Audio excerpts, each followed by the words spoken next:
So the start of the race and a big shake-up, as always, in 2026. Let's have a look firstly then at the initial launch from everyone, but particularly Oscar Piastri in third position here.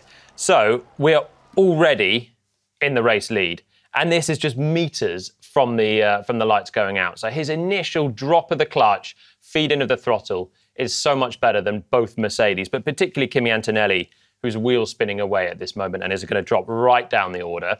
Russell's start is better, and he can at least fight for the top position still heading towards the first corner, but he gets a little bit pinched to the inside at this moment. It's never where you want to be, a little bit like China, where he had the same thing from second on the grid.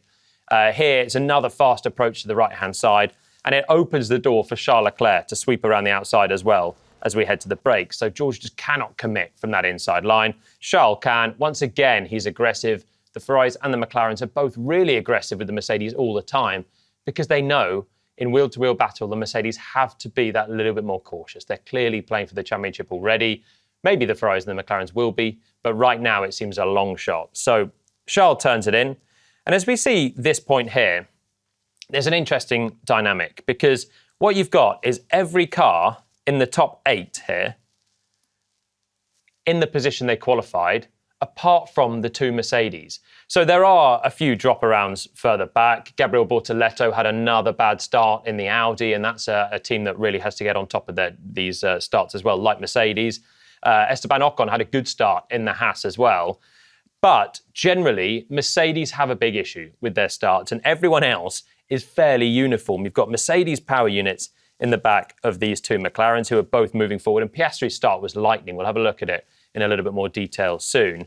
You've also got a Mercedes power unit in the back of Gasly's Alpine, and you've got Mercedes power units at the back of the field with Williams as well. And both of those drivers are able to get off the line routinely well. So it's not just a Ferrari power unit that's a rocket ship. Yes, they're very good off the line and they're very consistent off the line. But this is a particular problem for Mercedes right now. It gets worse for George Russell as we play it through here. So he's in third place, a solid position considering where his teammate and main threat for the race win is. But this is a lovely move that's coming up for Lando Norris. And again, it shows the aggression that all of Mercedes' rivals can take with them. So you've got Lando here, and this shouldn't really be on from this position. But once again, George is quite cautious. He's quite tentative, fighting with the rivals in these early corners. Warm-up's not great for them. And Lando simply releases the brakes and sweeps right around the outside of George to take third place away from him. So you've got Russell from second to fourth. You've got Antonelli from pole down to sixth position. As further back, you've got Gasly just about hanging on to that position ahead of Isaac Hadjar there. So, yeah, lots going on. Let's have a look, first of all, with George then and see the better of the 2 Mercedes starts. It doesn't look too shabby for him. It's Kimi that goes nowhere, but George immediately checks the mirrors because he knows that Mercedes just aren't in a good window with their race starts. So there we go, the pinch to the inside with Oscar.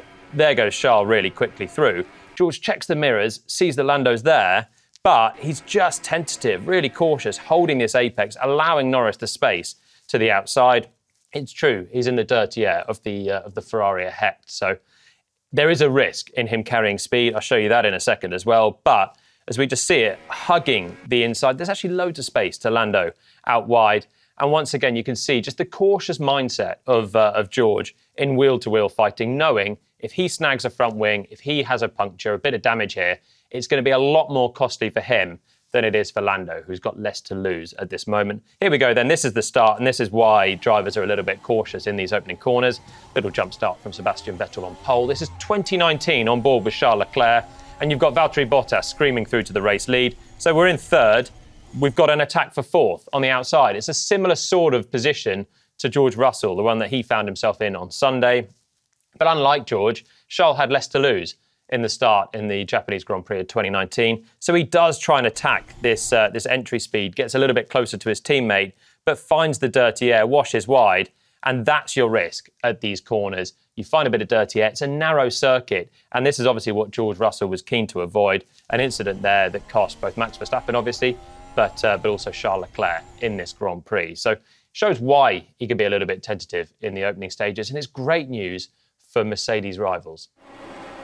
The Japanese Grand Prix is underway. Watch Piastri, race leader Piastri, past one Mercedes, past two Mercedes, third to the lead, and he's brought Charles Leclerc to second place. Both the Mercedes crawled off the line, Lando Norris to third. Game on in Japan. So let's have a look then at the worst of the Mercedes starts. And it's our pole sitter, Kimi Antonelli then. A downhill start to the first corner, not the simplest, but this one for Kimi is poor execution from the driver here. So you can hear and see the revs just coming on, and then they go on a slightly more as Kimi drops the clutch and it's wheel spinning away. And there we go. All of your front runners are coming through, and now he's at the back of the A race, effectively, in Formula One. Both Ferraris, both McLarens are ahead. And let's contrast that with the best start out front, which was Oscar Piastri. Now, Oscar was flying away all weekend from his practice starts. It's the first Grand Prix start he's done all year, so it's the first time he's really attacked this one with a full tank of fuel in race trim. Of course, he did the start in the sprint in China. But what we're doing here is we're trying to get pre-start revs.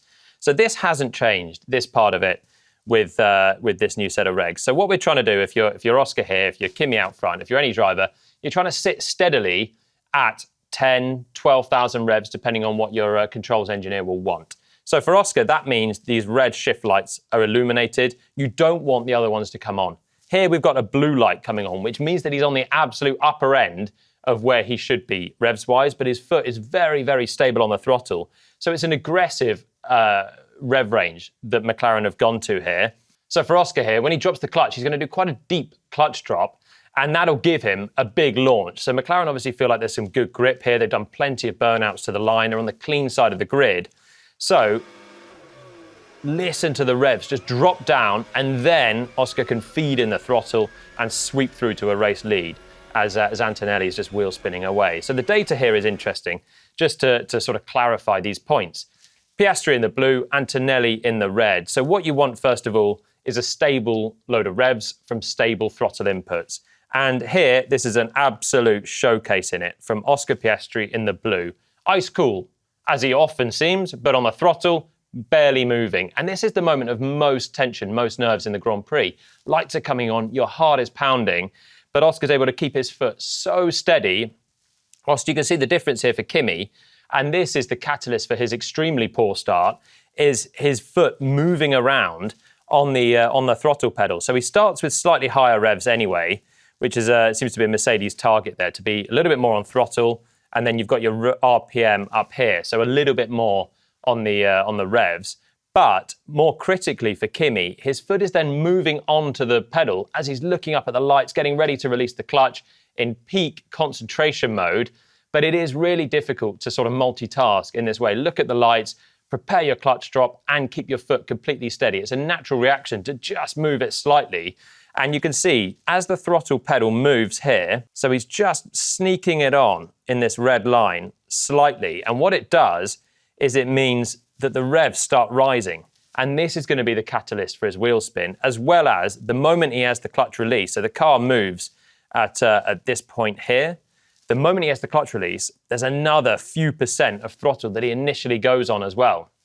So with all of that, Antonelli sits straight into a wheel spin, and from there, with the amount of power they've got, even without the MGUK kicking in for the first 50 kph, you've still got plenty to go once you've got the turbo spooled up, which is no one's issue right now.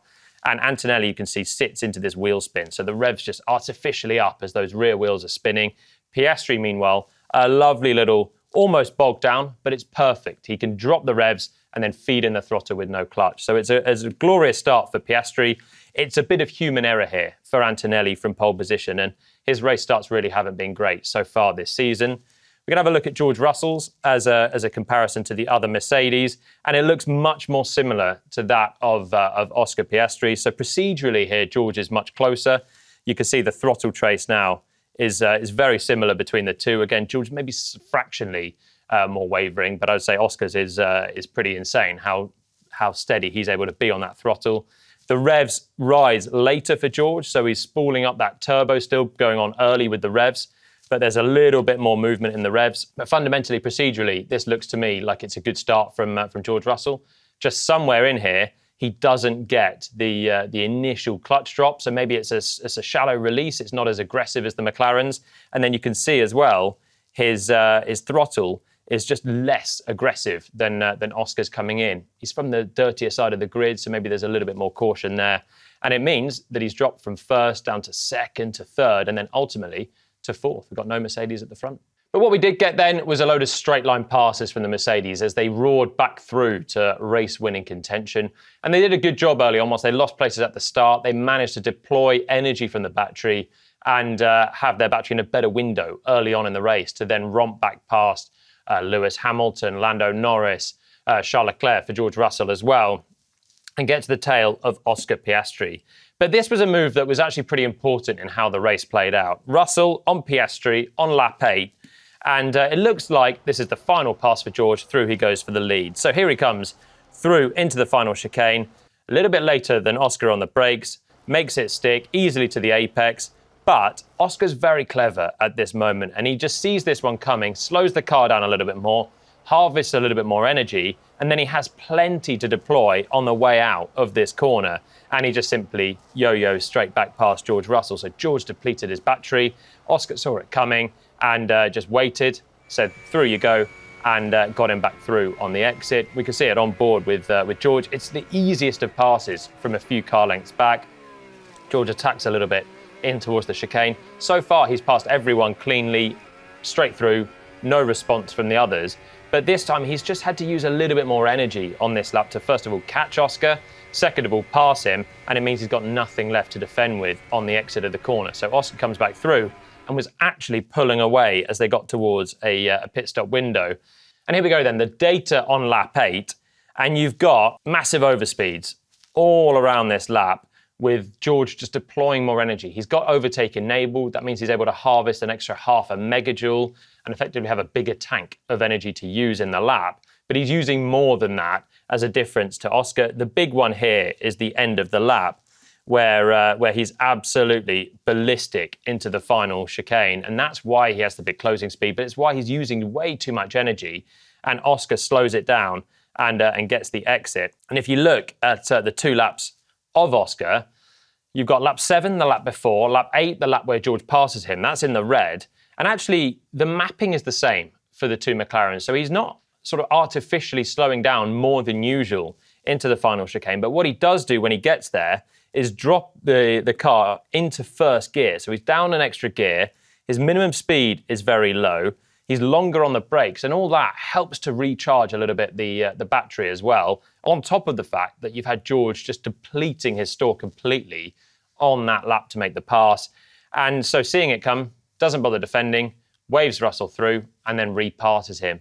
And that, if George had made it stick, would have probably changed the way they raced. It would have changed the pit stop windows and everything else. But because Oscar made it back through, he then has the track position, and he calls his own pit stop quite early to defend from the Mercedes in that pit window. I really liked the strategy from Oscar in the car as well. I thought it was good. I thought it was aggressive from a driver that suddenly thought, I can win this if I keep hold of track position.